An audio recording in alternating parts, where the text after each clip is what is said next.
अस्सलामुअलैकुम नाज़रीन, JN news HD के साथ मैं हूं नाइला भट्टी। नजर डालते हैं आज की अहम खबरों पर।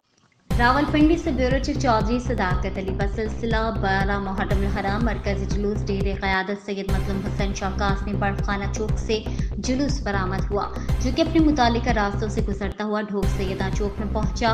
वहां पहुंचकर अज़ादारों ने मातमदारी और जंजीर जनी की और वापस अपने मुतालिका रास्तों से गुजरता हुआ इमाम बारगाह कस्र शबीर में इख्तिताम पजीर हुआ।